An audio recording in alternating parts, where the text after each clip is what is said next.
We were having dinner across the street, and a cat came through and stole my piece of steak and ran off over here, and I was trying to get my steak back. Very odd. Not really. Cats love steak. Oh.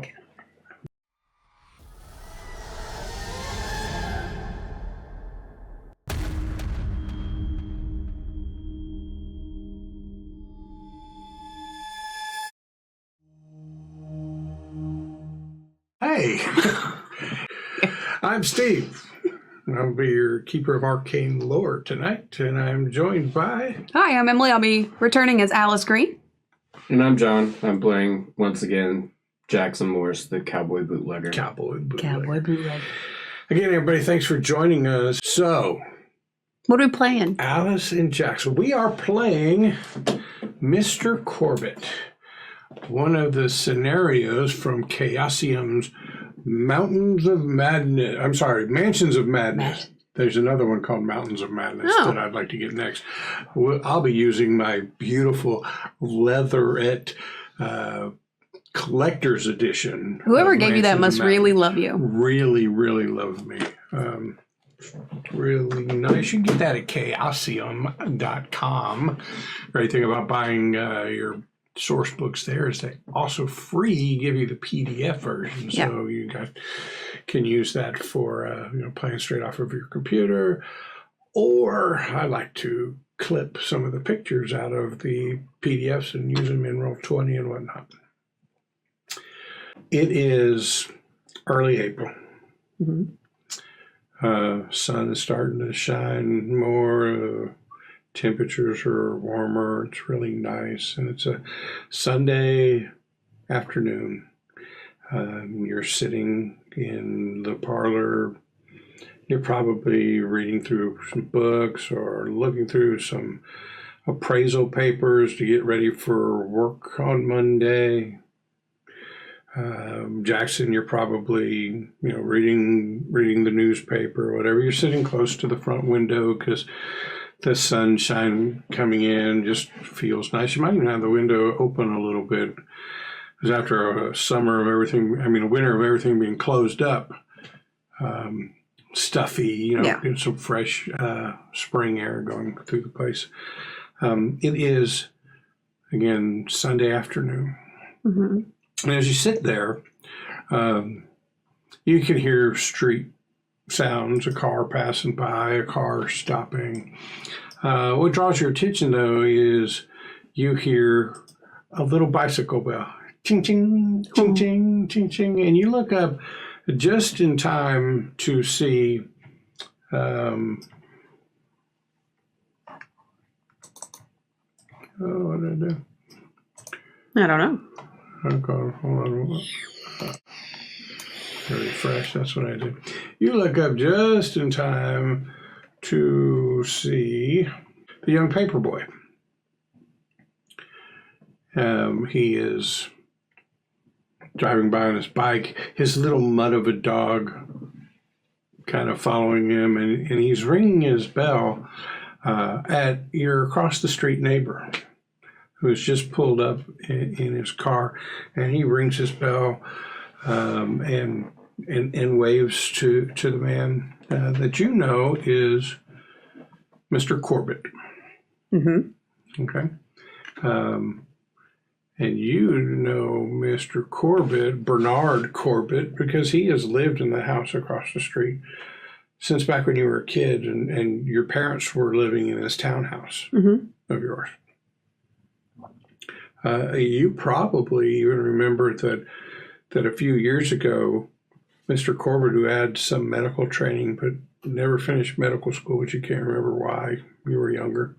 A couple of years ago, the young paperboy got hit by a car right out on the street, and Mr. Corbitt was able to come out and, some credit him with saving the kid's life. So when he sees Mr. Corbitt, it's always a ring, ring, and a nice wave to him. So the paperboy's name is Bobby. Bobby Linsky, and his little dog, is Basil. Basil. So Mr. Corbitt gets out of his car, Right? And you both have looked up the ringing of the bell, kind of, and so you're looking out there again. It's just a idyllic scene here, right? It's late Sunday afternoon, Paperboy, just wholesome 1920s look. And Mr. Corbitt gets out of his car, goes back to the trunk of his car, opens it up, and removes 2 packages from the car. One is a small round package, and one is longer and cylindrical. It looks like, I don't know, like a small baseball bat. It's kind of like those map cases, you know, like. Similar, but not quite so uniform. I gotcha. He takes those and he starts walking up to his house. Now, you were young. You're 23 now, right? Mm-hmm. So way back when you were, I don't know, 9 or 10, you remember your parents dragging you to the funeral of Mr. Corbitt's wife. Mm-hmm. Happened, like I said, when you're 9, 10, somewhere in that range. And you know him as that kindly neighbor. You know he's pretty wealthy, but then most of the people living in this area where you are wealthy. Quiet, reserved man, probably in his late 30s, but looks more like he's 45-ish, balding. But anyway, he goes up the stairs to his house, and as he's fumbling with his key, he's trying to get his key in the lock and open a stubborn lock. The larger of the 2 packages falls out of his hands onto the porch, and the canvas that is wrapping it up folds open. And at that moment, you see from this long cylindrical thing that he just dropped what appears to be the hand and fingers of a small child. I need both of you to make sanity rolls. It's so early. I know, here we go. Well, that and like in the day, like. It's late Sunday afternoon. It's too early for severed hands. There's never a time where it is the appropriate time. It's hand o'clock somewhere. It's not. I succeeded.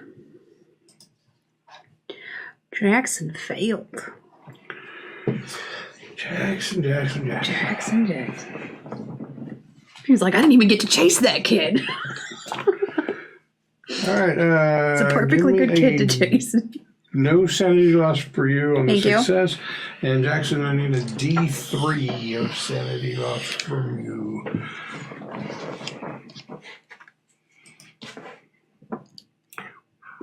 So at 3. 3 points of sanity loss for Jackson.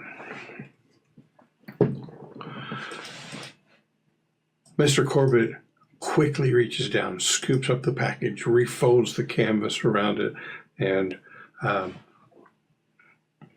pushes his door open, goes in, shuts the door quickly, but not before like looking around real quick around the neighborhood, you know, to see if there's anybody else on the street. He probably sees the back end of Bobby Linsky's bike and the dog yapping and running after him. He looks around, satisfies himself, and steps inside. After a few moments, you see a light go on in one of the basement windows. Right? So this house is raised up just a little bit, 2-story house, but there's those basement-sized windows along ground level that you can see. In fact, I will show you what Mr. Corbitt's house looks like. I would love to see what his house looks like. I like things.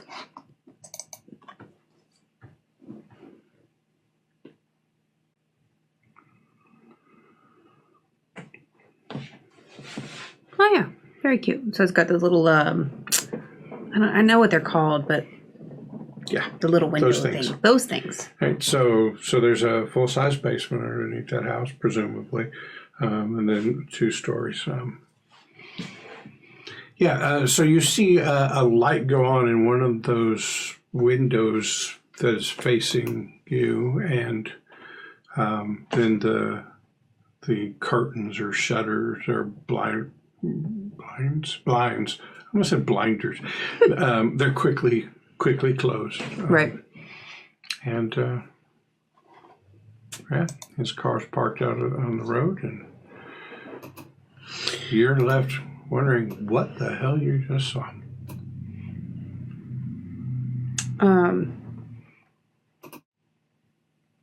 Jackson, did you see that? I'm trying to pretend I didn't, but yeah.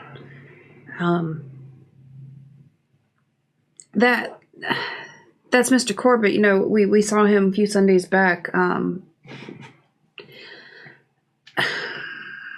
Why? I mean, he's got some. He had some medical training back in the day, so maybe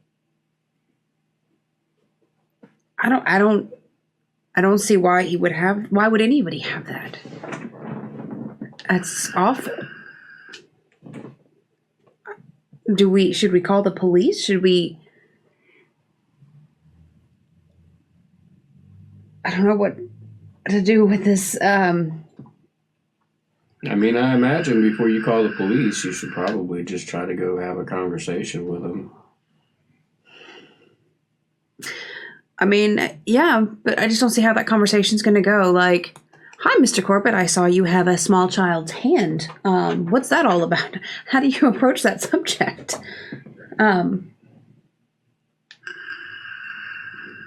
Maybe ask him what he has. You don't have to tell him you know what he has.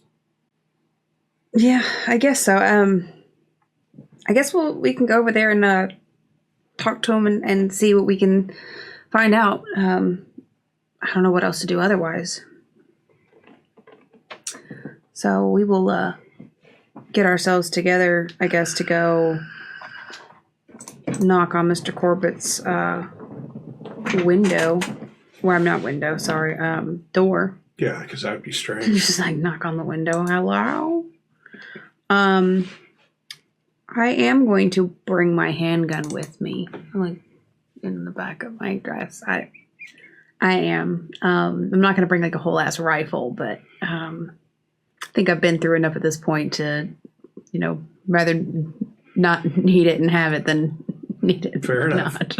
Fair enough. How about you, Jackson? Are you packing to go see the neighbor? I always have the sheriff's gun belt on. Probably a familiar sight to the neighborhood now. This riffraff that's staying. Yes, we are the talk of the book club. Who wears cowboy boots and has a low slung holster on his side, tied to his leg, itchy trigger finger. Yeah. We get all the dirty looks from the old hags down the way. All right. So, do picture up. So, there's the neighborhood. Mr. Corbitt. Now, your house is a townhouse, right? Right. So all the houses on your side of the street are kind of butt up against each other. Very nice neighborhood. But right across the street, as you move out from the center of town, like the university is behind you, then things start to get a little more spacious. And that's Mr. Corbitt's property. You're probably pretty familiar with it, having lived here since you were a child. But as you're walking across the street, you see the window. I'm sorry, the curtain on the house that is to the left there, kind of like is open. Just somebody like peeking out and closing the window, and you immediately know that is your kindly neighbor, Miss Harriet Hart. 73-year-old spinster lady, the eyes and ears of the whole neighborhood. You all know the type, right? If there's goings on, she's watching. And so when your head moves over that way a little bit, the curtains quickly close, but you can tell, she's doing what she normally does, and that is just keeping tabs on everything. Self-proclaimed neighborhood watch. That is going on in the area. So, Okay. Miss Harriet is staring again. All right. So we'll walk up to the front door and ring the bell or knock, whichever is present, and wait. Okay, so it takes a little while, and you probably, give me a listen roll. A listen. I'm on the wrong page. There we go. Think I would remember that it's all in alphabetical order. So close. I succeeded. Yeah, so you probably hear some muffled footsteps, but the kind that are close enough together and the way the sound is carrying, you imagine that whoever's footsteps are either coming up some stairs or going down some stairs. You know the sound of Right. walking steps versus climbing upstairs steps. So you hear that, and it probably takes, I don't know, 2 or 3 minutes, and then Mr. Corbitt opens the door, and he says, "Hold on 1 second." Oh, I'm sorry. Keep yawning. New picture. He says, "Yes, may I help?" "Oh, young Alice, how are you?" I'm good, Mr. Corbitt. How are you? Good. Just another lazy Sunday. Perhaps, ready for the grind. Yes. Back to work tomorrow. Got to keep the business going. Certainly. How is business? Business has been good. You know that he is the owner of an import-export business. Right. There in town, previously owned by his father.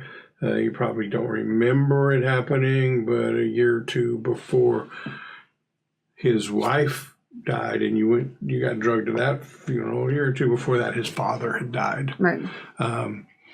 And he took over the business. But you were probably too young at that point to be drugged to a funeral. So right. You probably just kind of vaguely remember that right. he inherited this business from his father.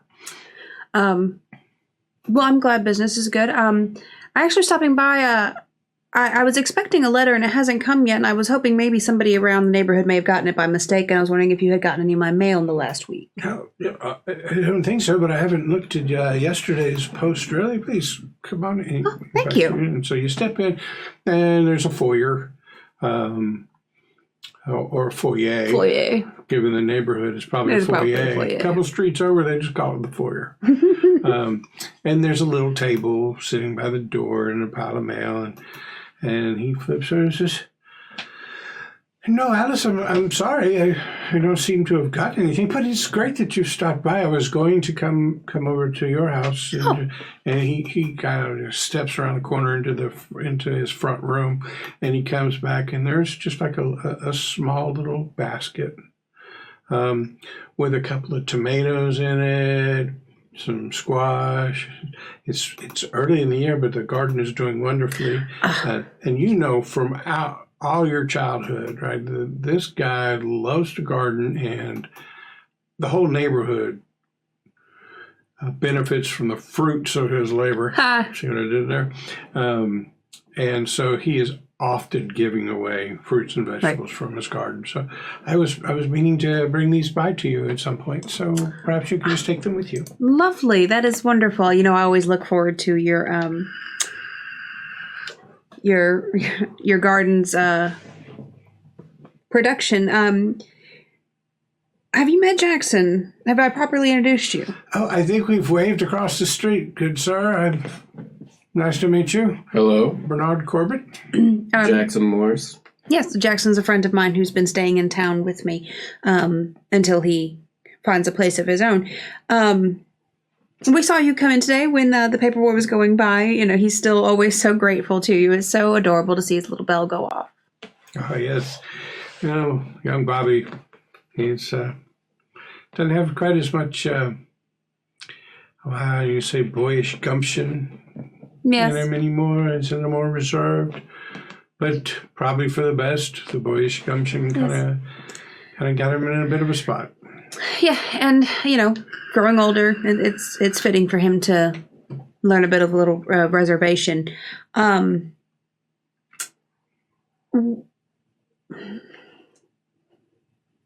really don't know how to do that. Ask this guy this.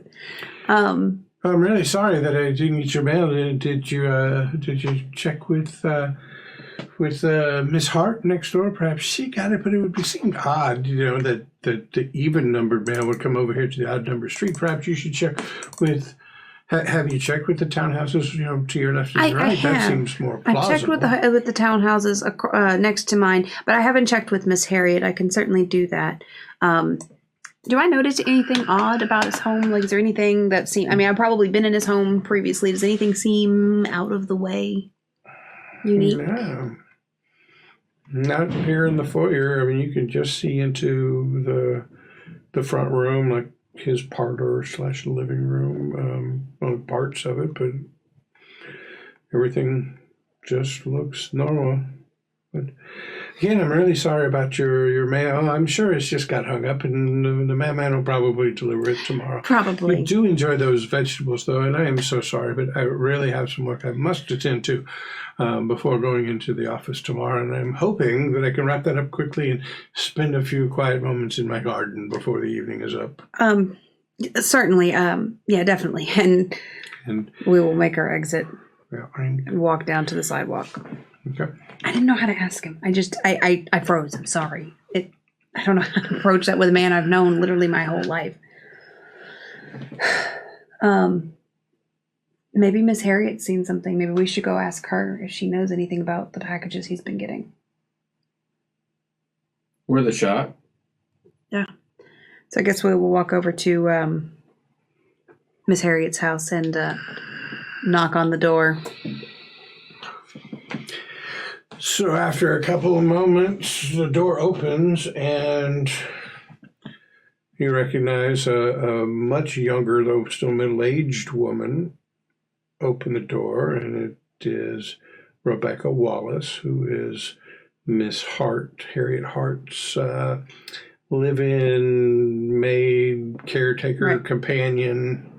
And she opens the door. Oh, Miss Alice, it is so good to see you. You really only came over to this house because you wanted me to have to do female voices, didn't you? Yes. Oh, Charlie. What are you?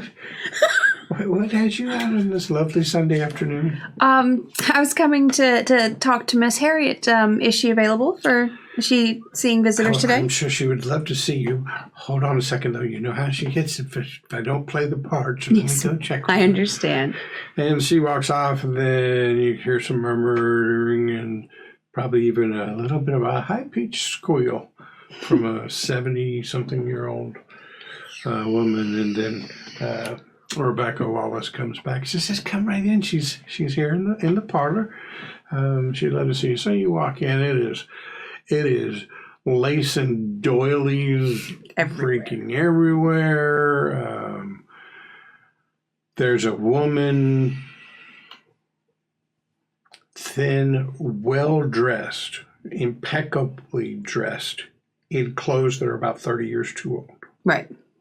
Her hair impeccably pulled up into a bun in a style that is about 30 years old. But she found her niche and she stayed in it. Right. You know, she loved the 80s big hairstyle. Wouldn't move past. So please come in now. So pardon me for not getting up. Please come in, have a seat. Certainly. I wouldn't expect to see you about on a Sunday afternoon. Oh, well, we thought we'd get out and about. I was coming to see, first and foremost, I'm missing a piece of mail. I was wondering if it may have been delivered to your home by mistake. No, I'm sure if Rebecca had found some mail of yours, she would have taken it over. Rebecca, you're on top of the mail, aren't you? Yes, Miss Hart. There was no mail for Alice. I assumed so, but it was worth a shot. Have you been by to see Mr. Corbitt? His garden has produced early this year. And I would kind of lean up my basket. Pleasantries aside for a moment, we could get into all of your questions, but just decorum. Who's your gentleman friend? My apologies. This is my dear friend. I haven't seen him around before. I know for a fact that she is spying out the window every time you guys pull up, and for 3 months she's probably spinning up the rumor mill about the illicit affair that you're having in your townhouse with your little boy toy. This is my dear friend Jackson Morris, who's been staying with me until he can find a place of his own here in the city. You know how hard it can be to find real estate, but been very. I'm sure there's nothing untoward. Oh, certainly not. Well, Mr. Morris, it's nice to make your acquaintance. Nice to meet you, ma'am. I'm sure Rebecca will be in soon with some tea and cookies or something. Certainly. At no point does she ever tell Rebecca bring tea and cookies. Right. And did you see Mr. Corbitt today? He seemed to be carrying quite a good number of packages today. It's not like him to carry. Well, he is in the import-export business, dear. I wouldn't find that, totally outside the realms of possibility. But no, I've just been sitting here in my parlor with the curtains drawn. Hadn't seen much of anybody today. Well, Miss Harriet, I've lived on the street for many years. I think we both know that you are the quintessential eyes and ears of this street. I'm sure I don't know what you're talking about. We all depend on you for your watchful eye to keep us safe. Oh, well, when you put it like that, I guess I do provide a bit of a service. And it is a service that we simply don't deserve you, Miss Harriet. I just was a little concerned about Mr. Corbitt. I've been thinking a lot about his, him being lonely and things like that. And I just wondered if you've noticed anything odd about him. I want to be sure that he's doing well. And he's such a nice man. Nothing I would say is odd, but I would tell you it's so nice to be appreciated. A woman in her 70s is often just left somewhere to die. She says loud enough for Rebecca to hear. And you hear a tisk and a sigh from Rebecca. Like, here she goes again. One time. He's definitely a creature of habit. Well, Monday through Friday, he's off to work, and it's not all that unusual. He tends to every Sunday make a trip somewhere in the afternoon, a little outing, I guess, and he comes back in the late afternoon. He's punctual about leaving for work on Monday through Friday. Very punctual about coming home. He's usually home by 5:30 every night, except Wednesdays, that is. Wednesdays, it's always like 7:30, but I think maybe he's going to his gentleman's club. Oh, certainly. Have you noticed, just between you and I, does he do anything special with his garden? Because I have been trying, like the Dickens, to get a strawberry plant to grow, and he always has such beautiful Do you know he's fruit. got tomatoes already? It's April. It's And they are so delicious. He won't tell me his secret Well, of how he gets such beautiful produce all year round. Speaking of mail, he's a bit of a horticulture enthusiast. I know because I've had some of his horticulture magazines delivered here, but it makes sense because this is the even side of the road as opposed to the odd side of the road. So, yeah, he's just little tricks, I guess, Have you ever had an opportunity to look in his greenhouse year round? Oh, the orchids he grows in there. No, I don't believe I've had the pleasure. I'll have to see if he'll let me. Just a green thumb, but what is a widower to do? Poor dear wife has been dead for, what is it, 12 years now? Just about, yes, since I was a small child, so. Well, Miss Harriet, we won't take up any more of your time. We appreciate, I always love having little chats with you. But I should get these home and get these washed and put away. You keep an eye out for my mail in case it does happen to make it to this even side of the street. Oh, I certainly will. Thank you. And you enjoy your vegetables. Oh, we will. Thank you. So you leave there as you head back over to your place. Bobby Linsky is riding the opposite way down the road, tossing the afternoon papers onto doorsteps. And little dog Basil yapping around behind him. Total mutt. Cute little The Scraggy. dog. Yeah, not the kid. So we'll go back into the townhouse, I guess. Okay.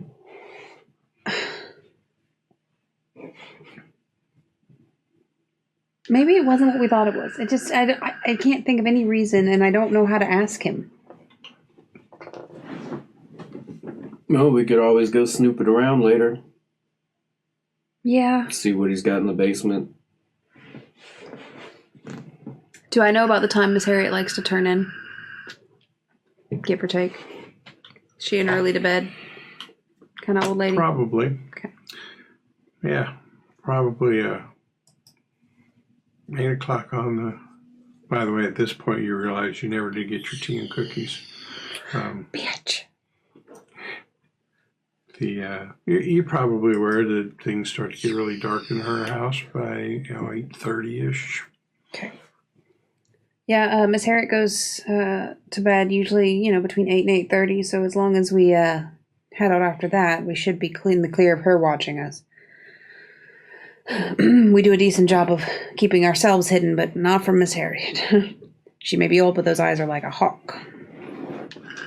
So I guess we will probably spend the day trying not to, but staring out the window, like constantly checking to see if he comes back out. So you're kind of scoping out his house as unobtrusively as possible from your front window. I mean, his house is directly across the street from you. Give me spot hidden rolls. An extreme success. I get to check so many things off. And a hard success. So at some point in the afternoon, probably getting towards dusk,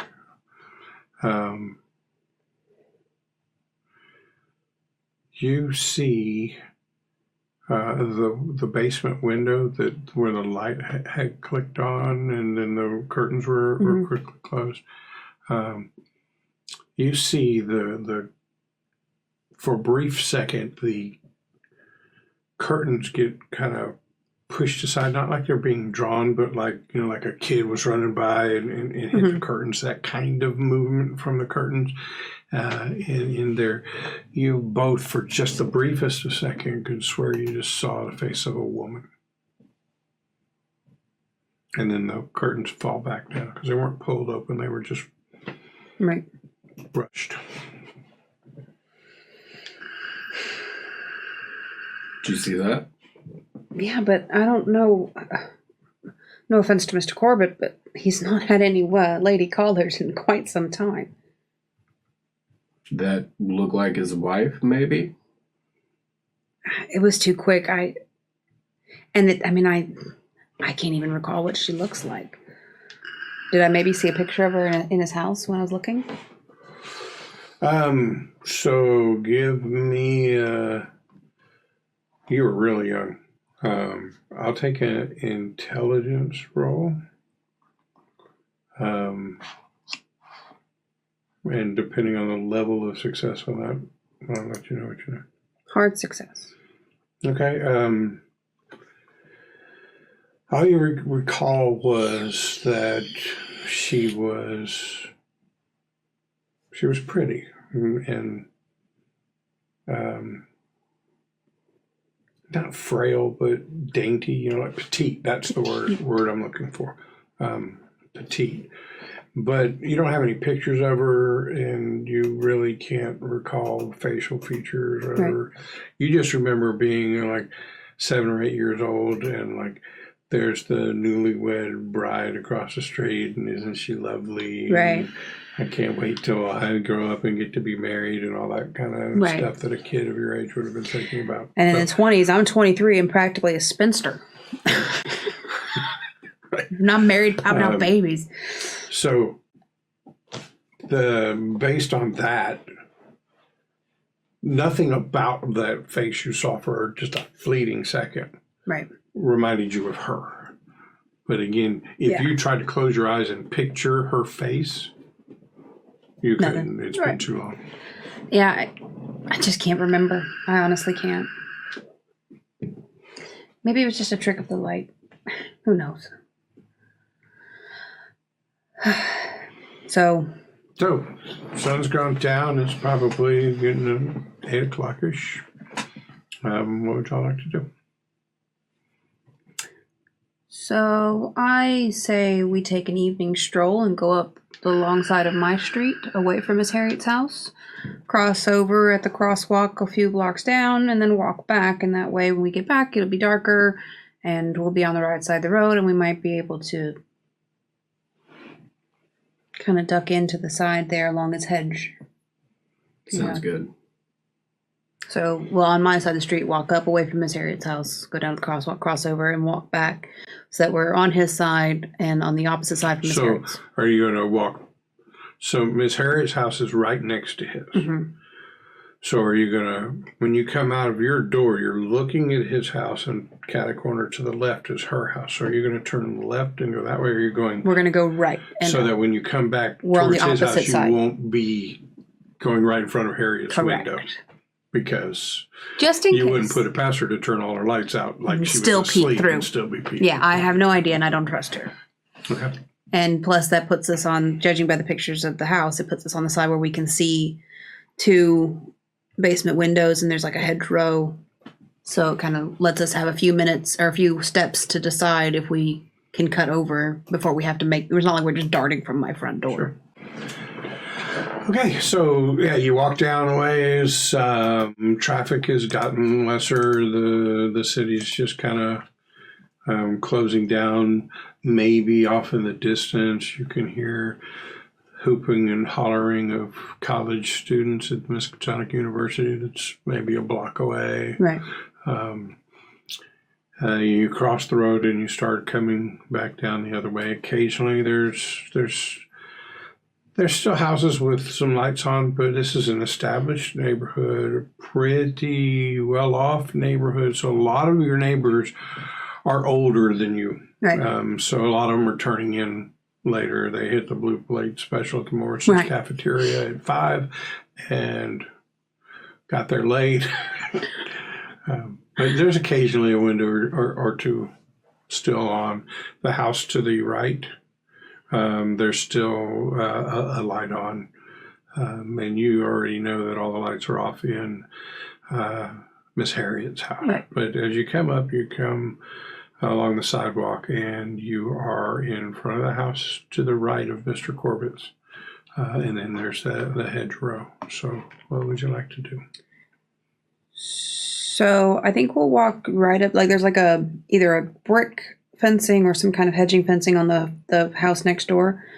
I think we're gonna walk up right to that corner, and then I'm going to like stop to like adjust my shoe, like kind of use him and like adjust my shoe and take a moment so we can kind of look through down to the basement windows. Okay.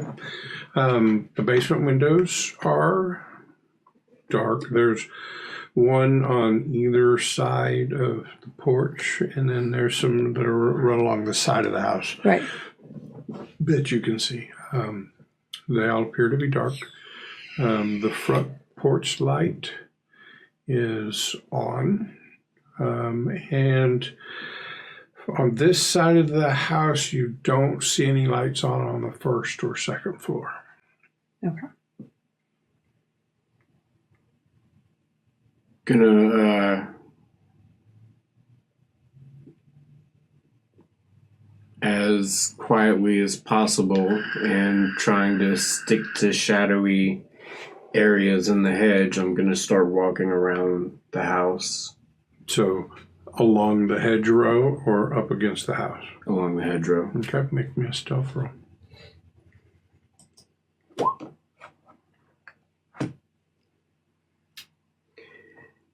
I trip over my cowboy boot coming out, and I'm going to attempt. If you'd like to push the roll, then the failure is going to be that you make a noise loud enough that somebody might look out a window to see what that was. Definitely going to push. Okay. And Alice, are you going to push yours?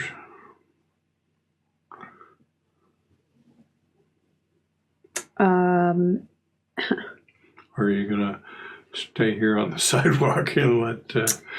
I am going to, having kind of, when he started to trip, was kind of right up behind him and was like, whoa, I'm going to stop and kind of lean against the brick thing and pretend to have, like, rolled my ankle in a strange way and kind of be holding up my ankle, but no, I'm not going to proceed. I'm instead going to stand lookout, realizing that I can't. So, Jackson, you have done a good job of getting from the sidewalk to the hedge. There's hedges, there's trees, plenty of shadows.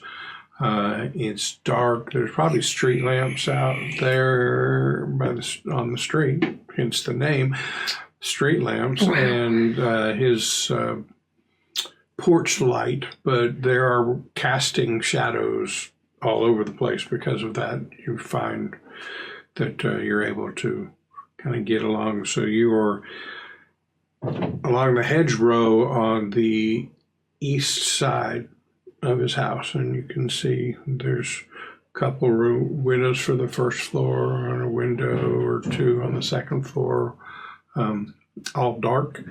And up ahead of you, if you kept moving this way, you can see the faintest outline in the dark of his garden plot. Gonna try to peek in some windows. Okay, so on this side of the house, you peek in, and it's just dark rooms. I'm gonna walk all the way around. Sticking to the hedge line or up against the house? The hedge line and like in line with the back of the house, just kind of walk. So not all the way up against the house? Not all the way up against the house, but a few feet back, trying to stick in shadows and everything. So as you go along the back of the house, you can see the greenhouse, dark but weird, shadowy, bushy things inside. Right, the glass from the greenhouse probably catches some of the light from surrounding areas, but inside you can tell it's dark and lush and jungly looking in there.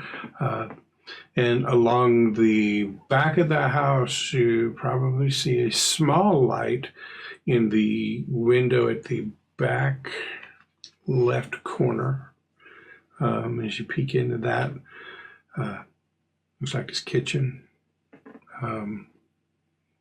Nobody in there.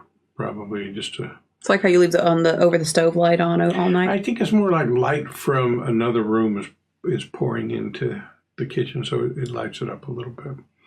And as you come around stop me if I'm taking away any agency, but as you come around the corner to the west side of the house, then you can see that the front room is where the light is on. The room that he had just stepped into when y'all were in the foyer. So the front left side of the house, the light is on in there. Would you like to try and look in that window? Yeah.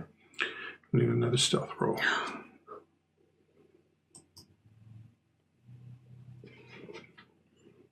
Here's your luck. You got so much. You can spend luck, or you could try to push this roll. The consequences of a push roll is he's going to notice you looking in the window. I'm going to push it.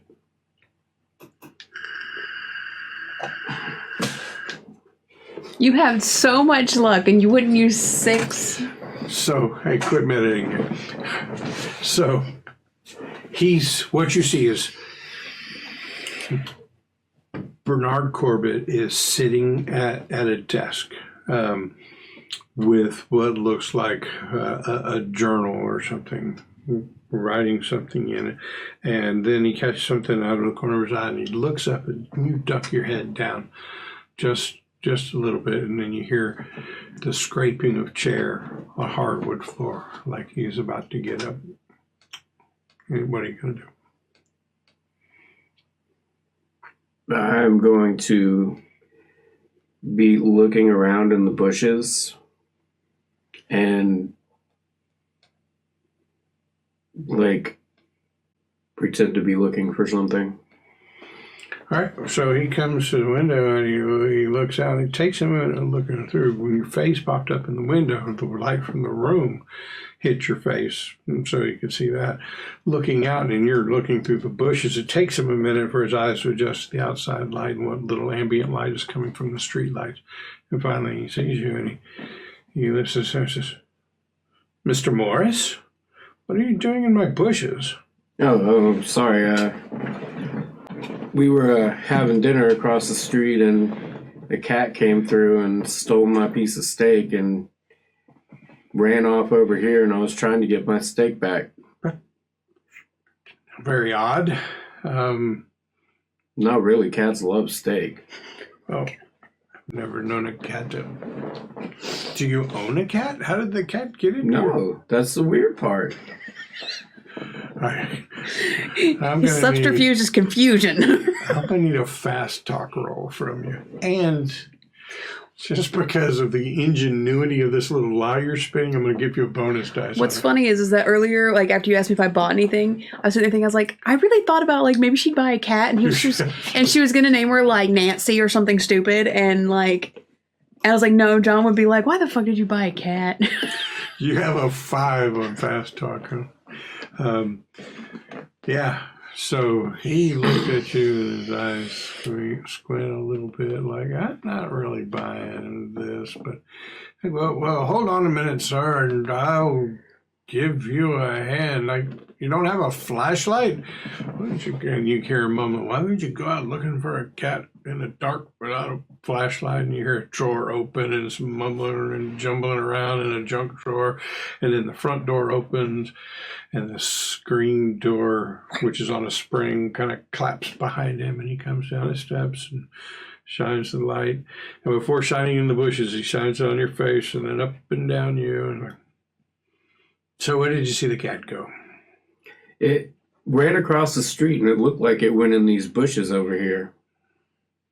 Well, he gets down there with you and shining, and there's no cat anywhere. How do you want to play this one? The scene is yours. Is there any steak? Make an extreme luck roll. If you make this. Oh my God! There is a piece of steak in the bushes. Strange as it may sound, on the ground in the bushes is a small piece of meat Jackson's just that like, doesn't look like it's been there long.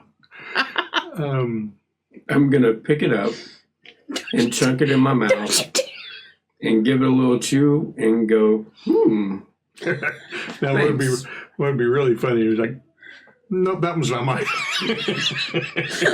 is this cool? And he goes, okay, well, I really must get back to, He just like starts wandering. And he starts walking away. He has to make a sanity check. It's like, the fuck's there steak in my bushes? I can't believe. I knew when you said make an extreme one. I knew. Never given it I knew for a fact he was going to make it because that just is John's way of life. So somehow, some way, maybe weird culty, cosmic horrors have signed down upon you. The great outer god Hastur has played with time and space and placed a stake there. We know what the intro to this video is going to be on YouTube. Stakeout. It's a stakeout. It writes itself, people. He goes back inside, muttering disbelievingly the whole way. Shuts the door. You hear the deadbolt click. What are you going to do? Spit out that fire. I didn't mean to click that. Because one of the first things he does is go to his front room and look back out that window to see, are you still creeping around his house? I'm walking back to the street, and on my way, once I'm like away enough that he can't really see, I'm just gonna. The cowboy fortitude got you through that. And you, Alice, are swimming away? I guess I didn't mean to. Patrick said, with that roll, a random cat should have just mysteriously shown up. You got a random steak out of it, you know. It was one or the other. You could get a random cat or a random steak. But he asked, was there any steak on the ground? He did, and he got it. So I probably heard all of this and started making my way along the front of the house, but knowing Jackson, that I can't keep up with him when he's doing this sort of thing, that so I just kind of waited. You probably saw Mr. Corbitt come around the house. He didn't see you, even though you were probably right there on the sidewalk walking that way.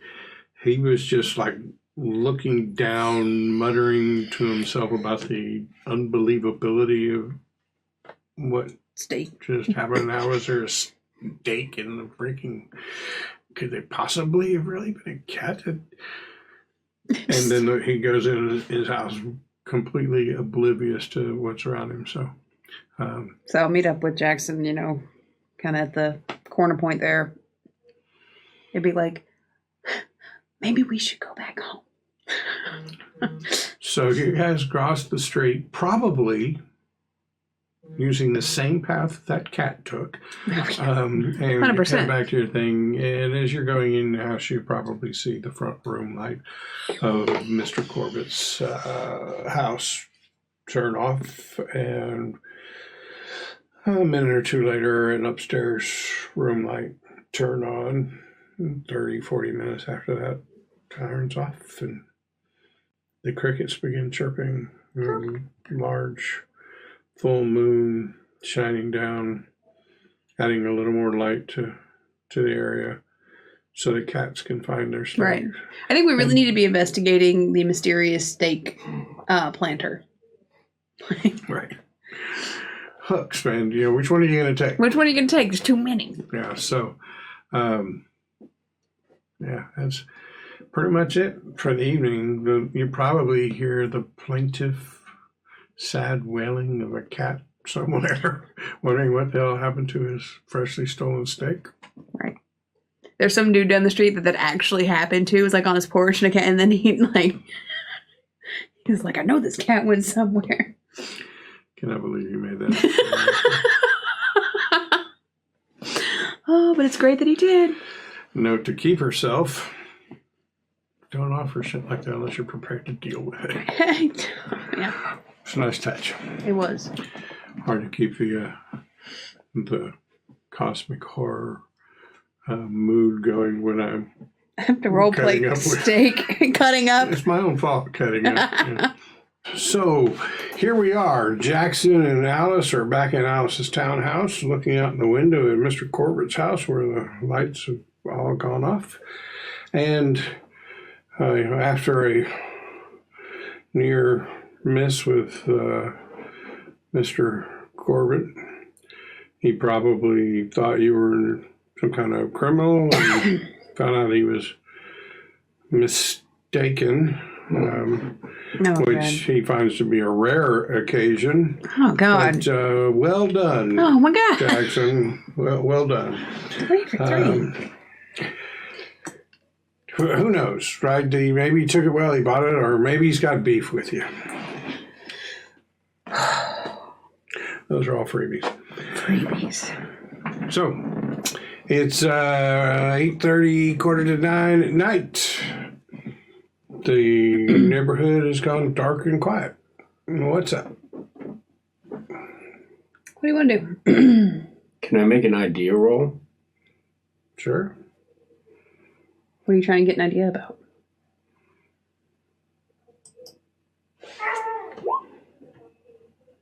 Trying to figure out why that dog is barking. Yeah, he's chasing the cat. Right.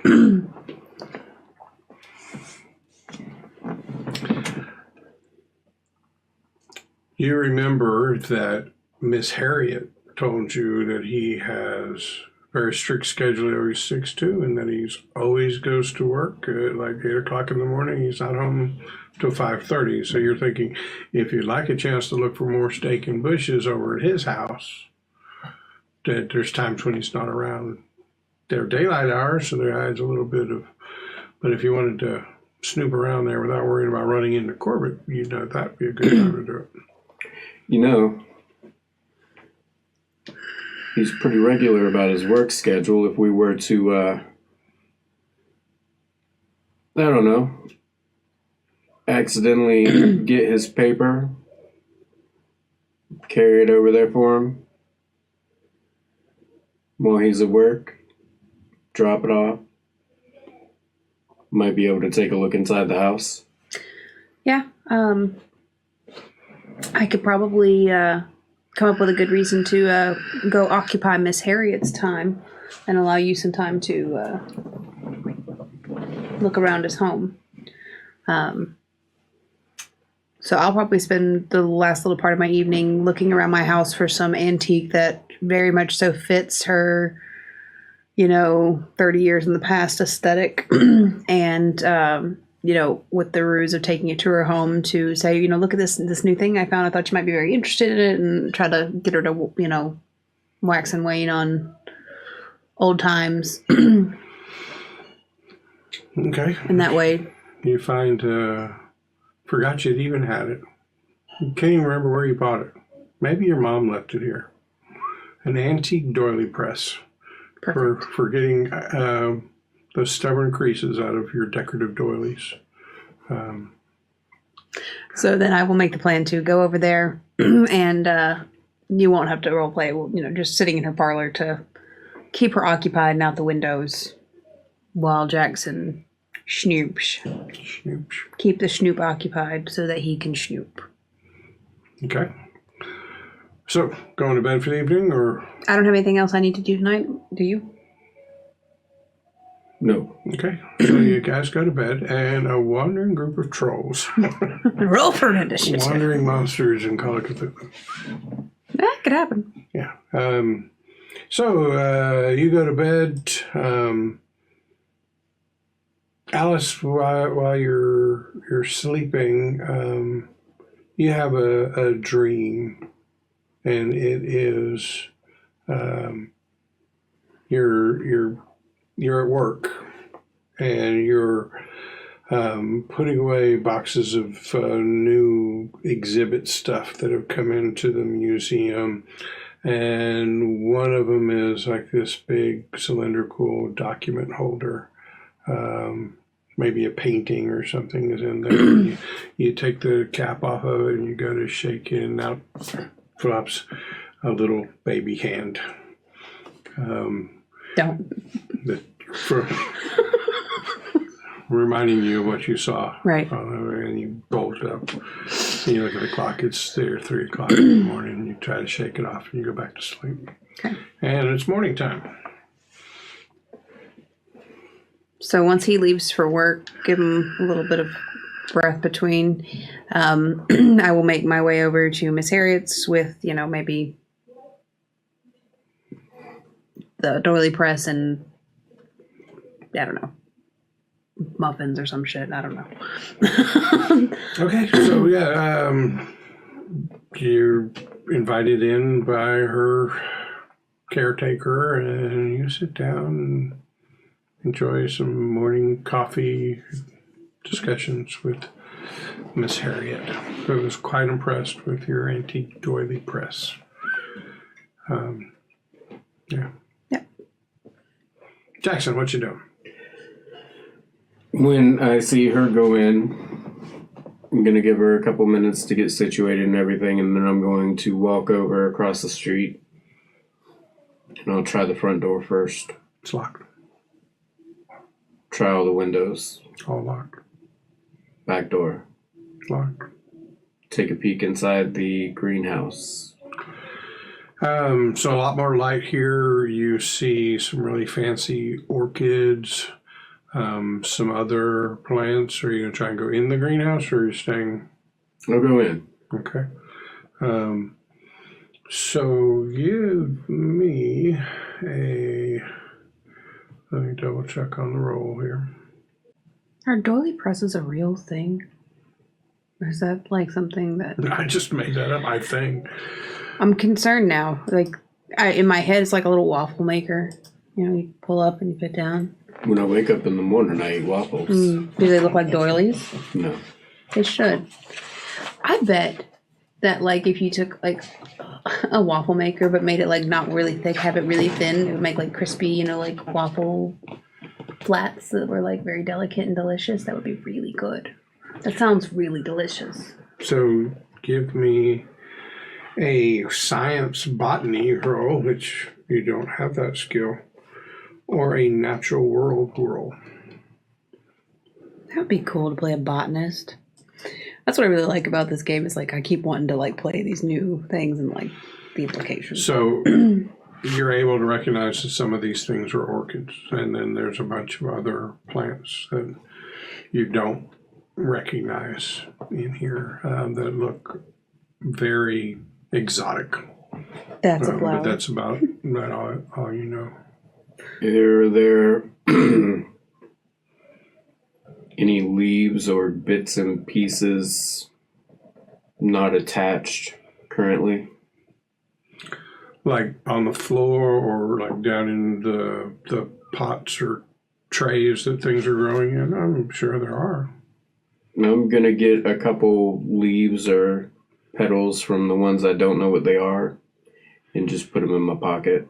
Okay, so one of them is kind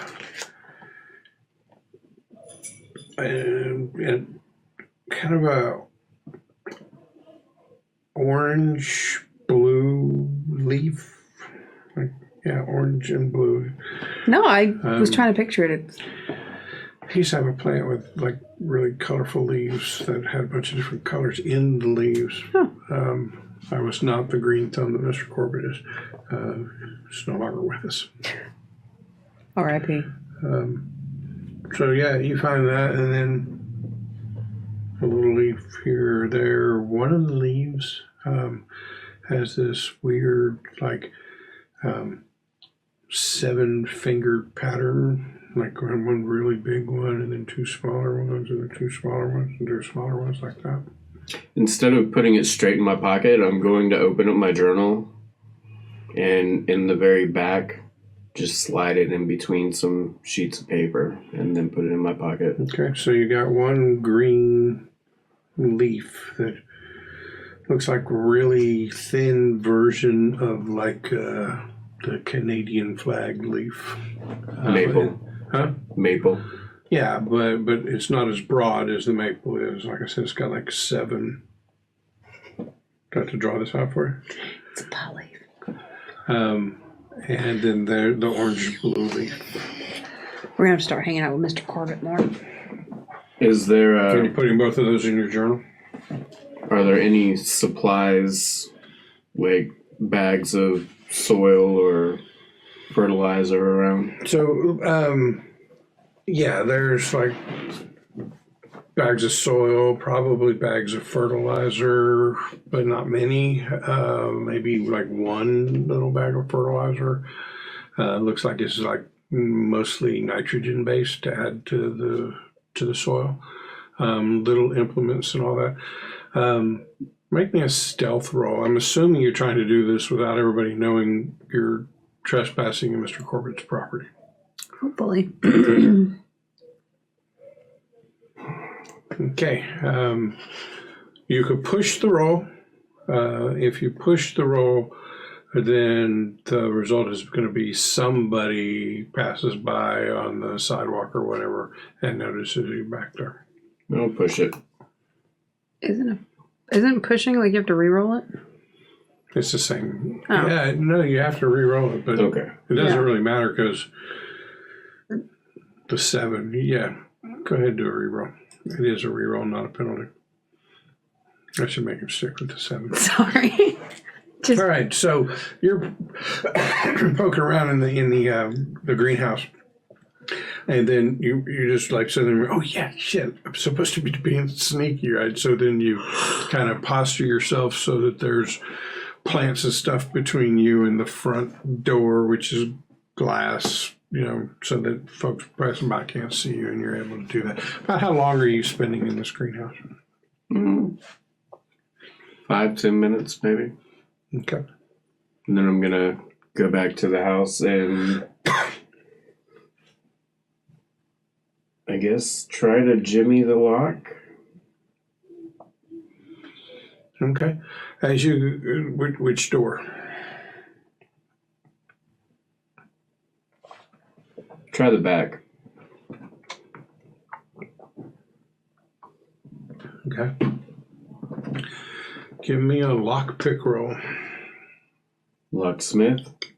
Yeah.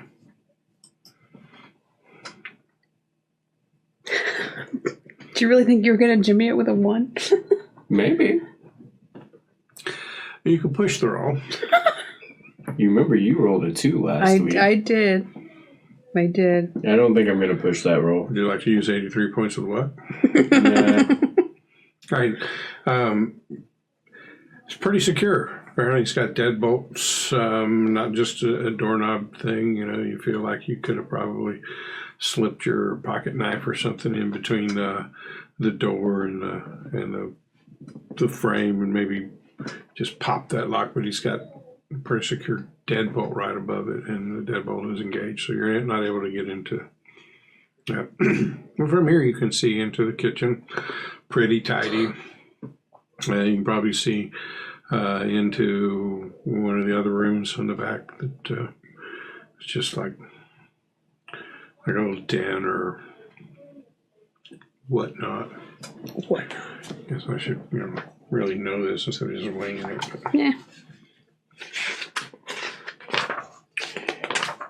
So what would you like to do? I think I will walk back across the street. Did you try any of the basement windows? I thought I had tried all the windows. I didn't. Wasn't paying attention. So you're up on the porch when you said, but I was assuming you were just trying the front porch windows. Would you like to try some of the basement windows? I'd like to try all the windows I can reach. Okay.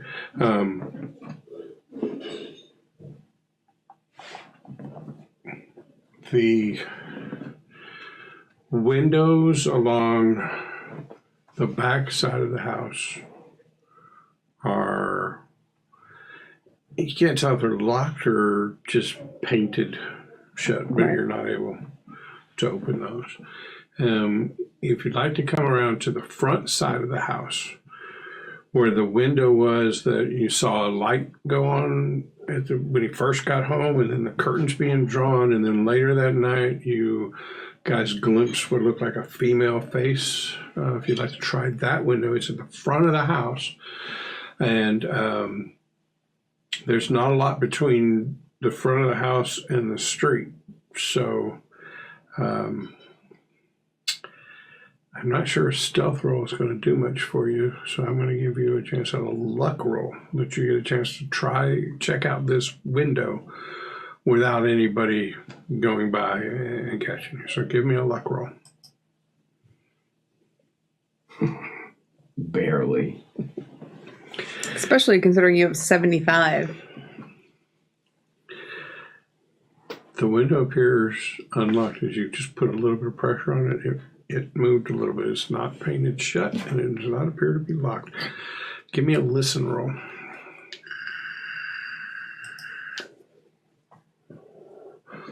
Okay. So, yeah. It looks like you could push this window open and maybe even slip inside if you wanted. I'll do that. Okay. So as you push the window open, it causes the curtains to go back, and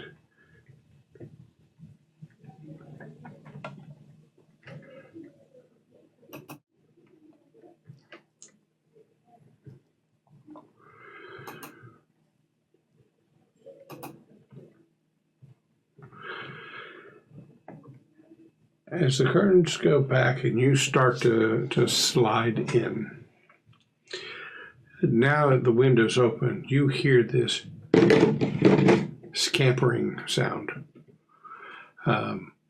And as your face pushes past the split in the curtains, and you look up, you see this woman thing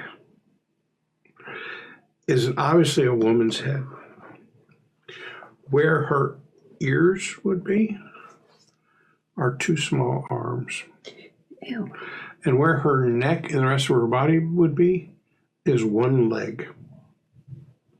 And she is scampering around on these three appendages, spider-like. And when she sees you, she kind of backs up into the corner and is like just looking at you. I need a sanity roll, please. That's sick.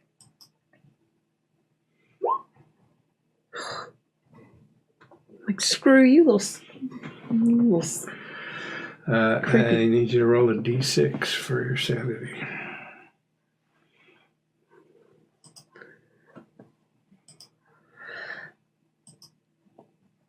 Ugh. Okay. 2 points of sanity loss. That's sick. So, you start to let out a weird little scream, but realize you're trying to be stealthily, but you cannot stop the reaction. Your head just bams right up into the window of and you hear a little crack. And it's the window, not your head, so that's the good news. No damage to you or whatever, but a little bit of damage to the window. Just a very small hairline crack. But you are now half into this basement room. There's a door that is closed, and the scampering woman thing So wait. up in a corner, kind of like scuttering back and forth a little bit, eyeing you with fear in its eyes. So it's got arms where its ears should be, just like jutting out. And instead of a body and a neck, it just has like a little leg, and it's just like And tripoding. using this leg and the two hands, it is skittering around. But right now it is kind of backed up into a corner, you know, for protection, and is looking at you and maybe even making some hissing noises. Just gonna hold up my hands, empty hands. Gonna look at it and say, "Can you hear me?" It makes some more hissing noises and skitters along the wall farthest away from you. So like she was backed up in one corner, and now she's over and backed up in the other corner, which is a corner where the door out of this room is. Just looking at you. Gonna say, "I don't mean to hurt you, but I'm gonna come in for a minute and take a little look." And gonna slowly move into the room. Okay. So you get into the room, and she is constantly staying as far away from you as possible, right? So if you get in the room and you move to your right, she's going to scamper over to the left corner, trying to stay as far away from you as possible. What are you going to do? I am going to take a look around and see what all is going on down here. Okay. As you get to, you move along the wall heading towards the door. So, you're essentially now on the east wall, so she skitters to the west wall, and as you get closer to the door, she stops skittering and starts scrambling. It's fast. Up the wall, out the window that you left open. What have you done? That's who left the steak. Probably. Oh no. So, what do I find down here?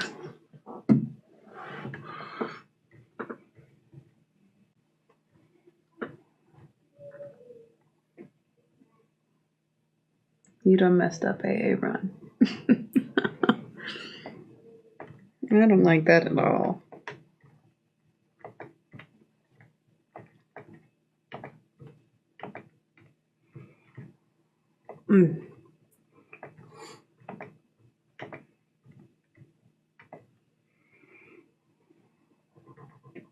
Is this a new day for the temporary insanity? Mm-hmm. Yeah, so whatever you started today with is what the 1/5 is based on. So you lost a couple points last night? I lost 3 the first night, and then 2. 3 from seeing the baby's arm, or what looked like a baby's arm, I think, right? Yeah, so, yeah, your today's temporary insanity threshold will be whatever you started the day with. So yesterday's total -3.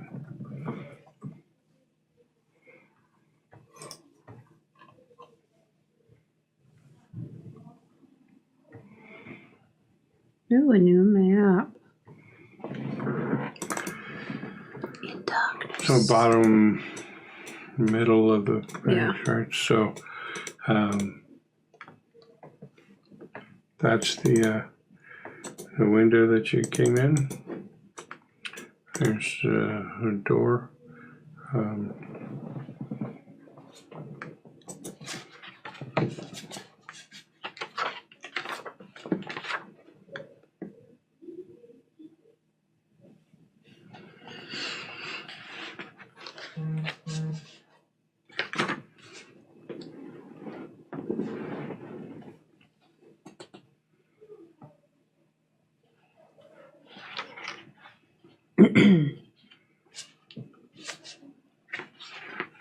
You're very green in your picture.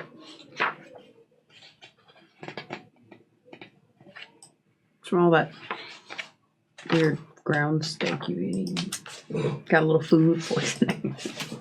Should have made him roll for Constitution to keep that shit down. All right. So this looks like a workroom. But mostly it just looks like it's the room where this scampering woman thing was being held. No furniture.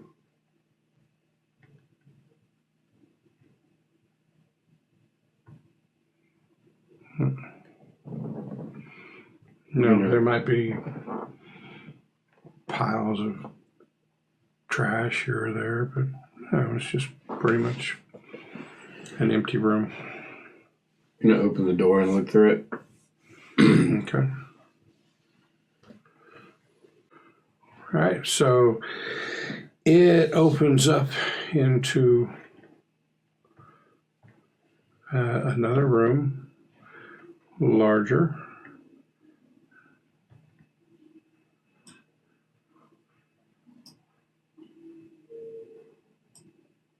I'll go ahead and go in there.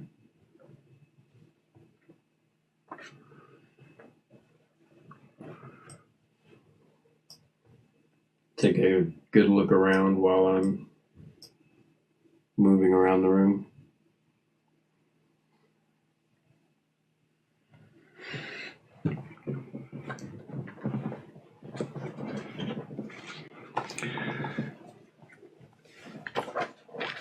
So this room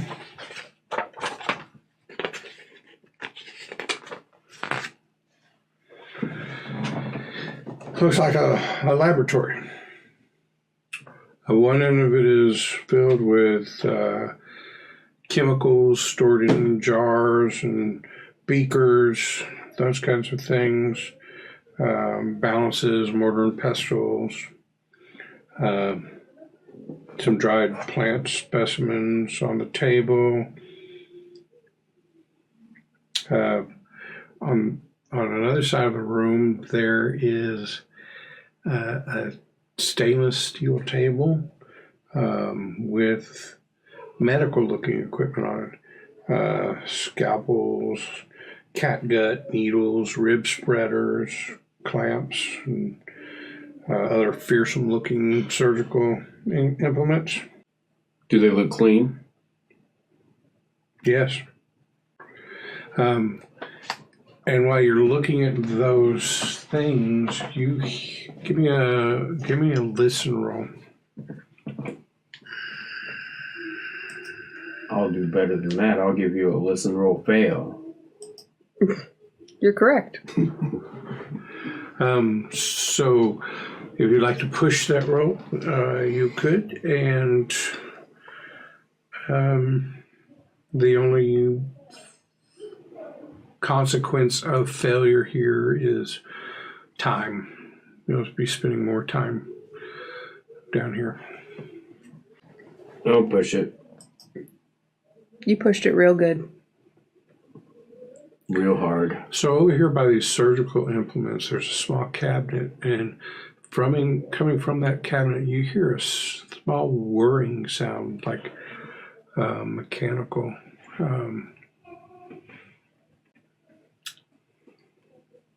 It's like a fan. Can I open the cabinet? Yes. I'd like to open the cabinet. Okay. As you open up the cabinet, give me an investigation roll. Is that a thing? It is. Gotta be.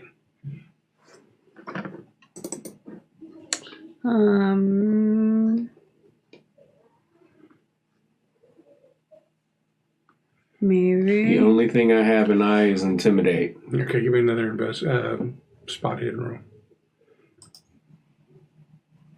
You got to be kidding me. I'm going to use the luck on that one. Thank God. So 6 points. Yeah. Yeah, so in the cabinet that you've opened up, you notice that there's this small little section of it that's got its own little door, and that's where you think you're hearing the noises come from. As you open it up, you notice that it is a small refrigerated section. And in this section are very small body parts, like tendons, nerve endings, laid out nicely on a little metal pan, but unmistakable that they're biological and that they are probably human. I need a sanity roll, please.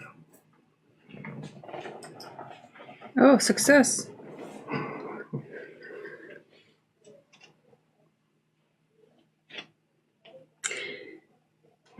Yeah, so these things have been carefully stored here, and being preserved. And when you look at it, you do a quick intake gasp of what the hell. You just saw this weird scampering woman thing with body parts attached to a head, and now you see these, and it's like, it's weird, and it caught you off guard a little bit, but kind of pales in comparison to the monstrosity you just let out the basement window out into the world. Good job. Well, if you were with me instead of getting your doilies crimped. So there are two other doors in this room. Let's check them out. Which one? The upper door first. Upper Duke. It opens up into stairwell. 3 or 4 stairs go up to a little landing, and you can see then to the right that they proceed onwards and upwards, presumably up to the first floor of the house. Okay. But you can see across the hall, there is another, from this landing, a few steps down to another door. Okay, I'll check out that other door first.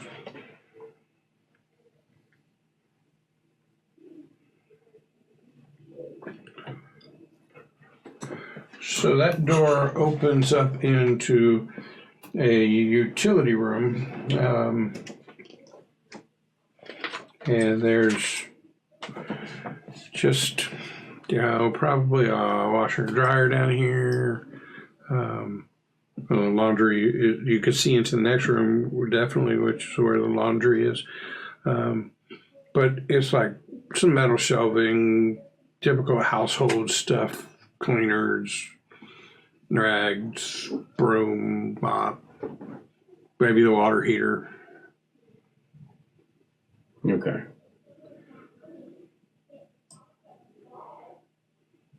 Go back to this door. Okay. All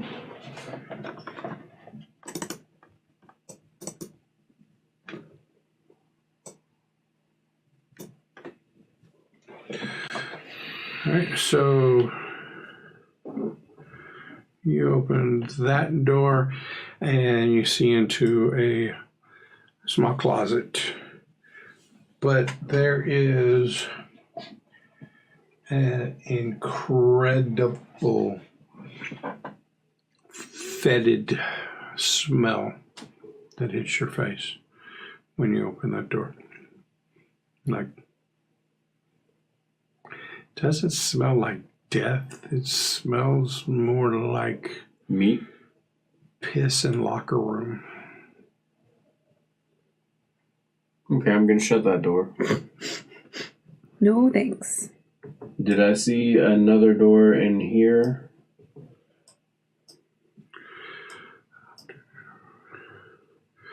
Yeah, there is a back door there. Those are windows. Okay. And that's a window down there? So this is definitely a window up here. This one is a door, I'm sorry, and it leads to the backyard. Up top, where it's got the little swing up thing, yeah. And then those 2 rooms just look like your standard household utility room and your standard household laundry room. So, my character is not seeing this as a map. As a player, I can see there is a hole. Can I make an idea roll to see if my character would realize that the wall he was next to earlier is probably separated from the wall on this side by something that he hasn't seen yet? Yeah, sure, make an idea roll.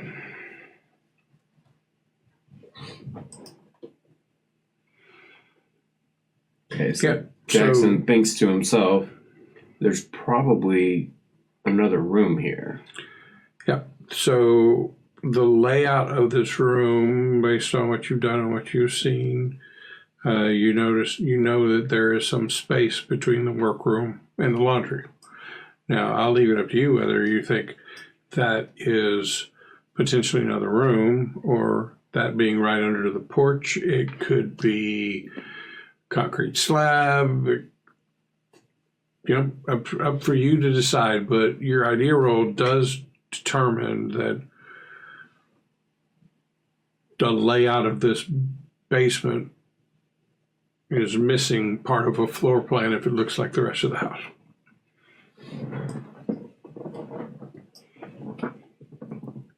Gonna check all the walls and make sure I can't see any hidden doors. Show me where you're checking. We'll start in here and just go along. Okay, give me a spot hidden roll.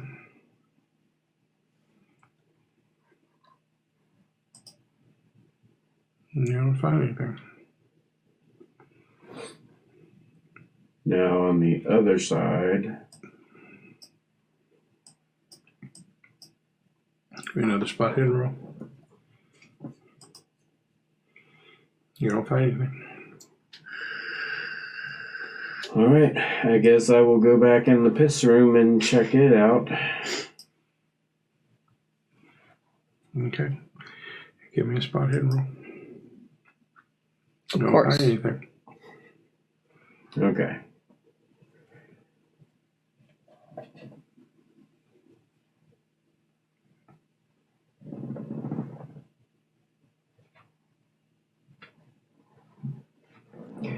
So he's pretty satisfied that he's found all there is to find down here, and he starts doing as cowboys do every now and then, thinking aloud, and says, well,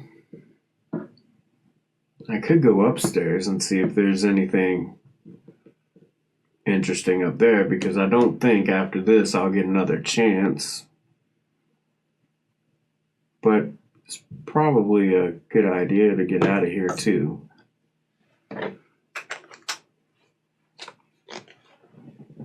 Yeah, I think he's going to crawl back out of the window. All right, you crawl back into the bright morning light. You can see on the ground right there by the house where the grass isn't quite as green and maybe there's some dirt. The skittering tracks of the weird woman thing that slips away towards the backyard. Now I'll follow them into the backyard. Yeah, you lose the tracks pretty quickly once the thing gets off of the little dirt patch around the house and onto the grass. It just looks like that's the way it was heading, but you don't. Do you have a track roll? Give me a track skill. Success. Moved towards the backyard and went past the greenhouse, and looks like, and at this point it's really starting to be hard to track, but looks like skittered off into the shrubs. Okay. I'll walk back across the street and wait on Alice to finish her doily crumping.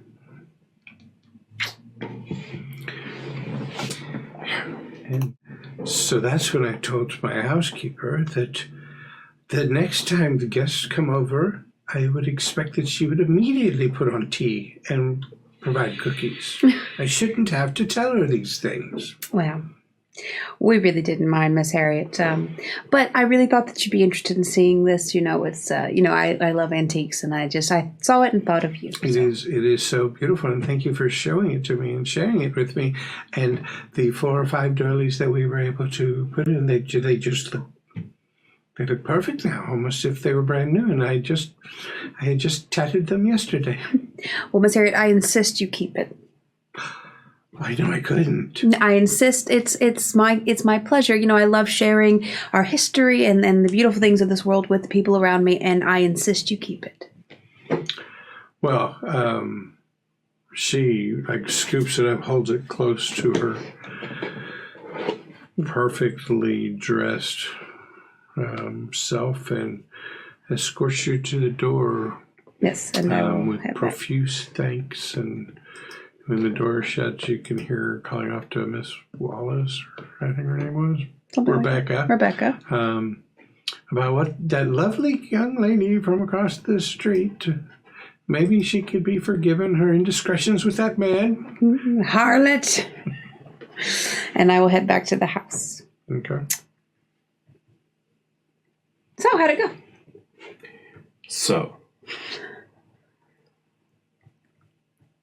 there's some kind of thing had the head of a woman with arms coming out of her ears, and her body was a leg, and it was like skittering around like a rat or something.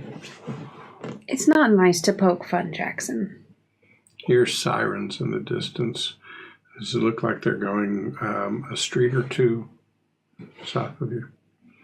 Oh, I wonder what that's about. So really, I don't know. what did you find? There was this lady. She had arms coming out of her ears. And her neck and body was replaced by a leg. And she skitters around like a possum or a rat or something. You're being serious. Yeah. She got out. You let it out? Not intentionally. Oh, Jackson. Well, what else did you find? Well, I found, and I'll pull out the journal and show her the leaves. I found these leaves in the greenhouse. Those are something. If you'd like, you can make a either science botany, which I don't believe you have, or a natural world roll. I'll make a natural world and fail at it miserably. Those are certainly leaves. And there was a little refrigerator in a cupboard that he had like tendons and little small body parts in a laboratory. Do you think Mr. Corbitt made that creature? I don't know. I highly doubt it was born that way.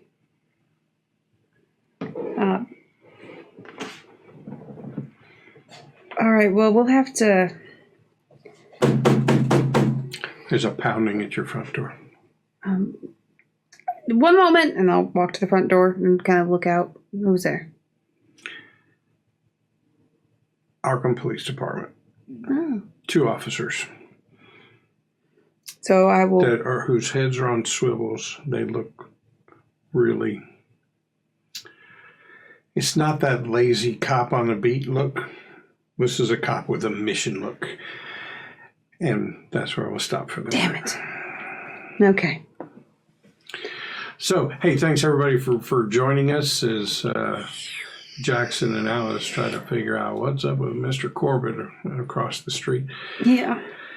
If you liked what you saw tonight, cats and steaks included, hit that follow button down there if you're feeling particularly generous. Hit the subscribe button. Notifications. Check out all our stuff on YouTube. And just search for Percentile Vice. You'll find us.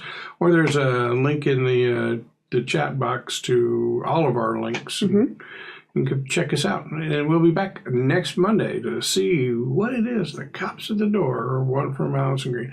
I'm Steve. Thanks for being with us. I'm Emily. Had a great time. I'm John. Watch out for the cats stealing steak. They're out there. Bye, everybody. Bye. Never in a million years.